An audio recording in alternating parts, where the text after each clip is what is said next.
काँग्रेस पक्षाचं शरदचंद्रजी पवार साहेबांच्या पक्षाच्या जिल्हा कार्यकारिणीमध्ये जिल्ह्याचे उपाध्यक्ष म्हणून किशोर सोनवणे काम पाहतात।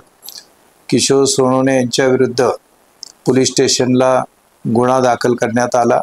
हॉटेल सरकार एक्झिक्युटिव्ह दिगंची तुमचे सेलिब्रेशन उत्कृष्ट करणे हीच आमची जबाबदारी। साखरपुडा, लग्न समारंभ, रिसेप्शन, डोहाळे जेवण, बारसे, बर्थडे सेलिब्रेशन यांसारख्या कार्यक्रमासाठी प्रशस्त लॉन व एसी हॉल अगदी मोफत। 1500 लोकांच्या सोयीनियुक्त निसर्गरम्य वातावरणात भव्य garden, AC hall, sound system, विद्युत रोषणाई, HD प्रोजेक्टर, फ्री वायफाय, भव्य stage, selfie point, colourful Karanja आणि आपल्या कार्यक्रमाचे विनामूल्य प्रक्षेपण।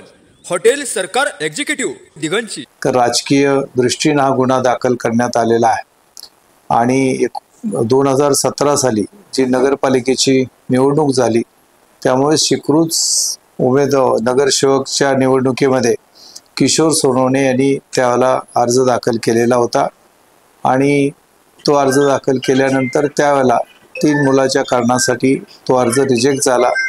त्याच्यावरती त्याने अपील केलं नाही किंवा त्याचा नंतर कधी वापरही केलेला नाही। असं असताना 2017 मध्ये जी घटना घडली ती आता उकरून काढून त्याला राजकीय स्वरूप देण्याचा प्रयत्न त्या ठिकाणी केलेला आहे आणि खरं तर इतक्या दिवसानं हा गुन्हा दाखल होऊ शकत नाही, कारण त्याला टाइम लिमिट आहे।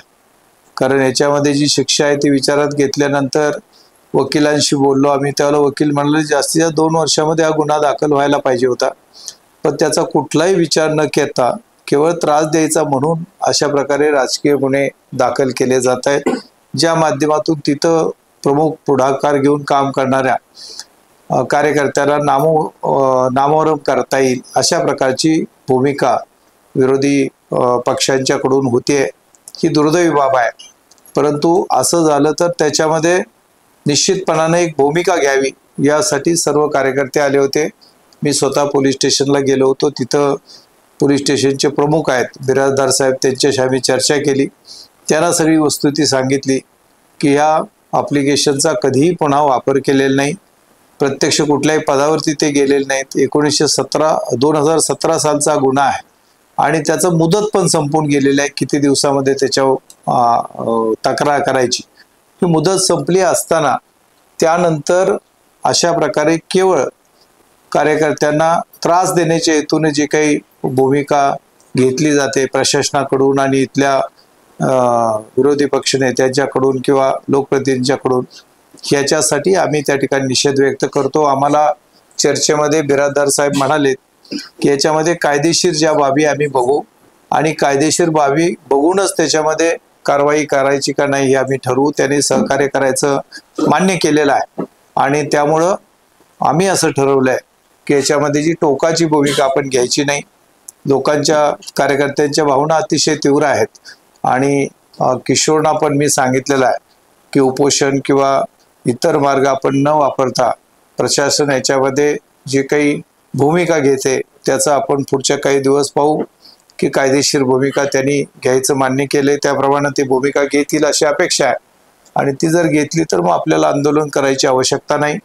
परंतु तसं जर झालं नाही तर पुन्हा मला आंदोलन करायला लागेल। एवढंच नाही तर ज्या लोकांना 3 मुलं आहेत आणि त्यांनी प्रत्यक्ष तिथल्या पदाचा वापर केलाय, सोसायटी असेल, पंचायत समिती असेल किंवा ग्रामपंचायत असेल, या ठिकाणी वापर केलेला आहे, त्यांच्या बाबतीत मात्र मग आम्ही ती सगळी प्रकरणं बाहेर काढून तिथंही त्याच्याबद्दल कारवाई करायला प्रशासनाला भाग काढू। कारण त्या प्रकरणामध्ये त्यांनी प्रत्यक्ष खोटी माहिती देऊन त्या पदाचा पण उपयोग करून घेतलेला आहे।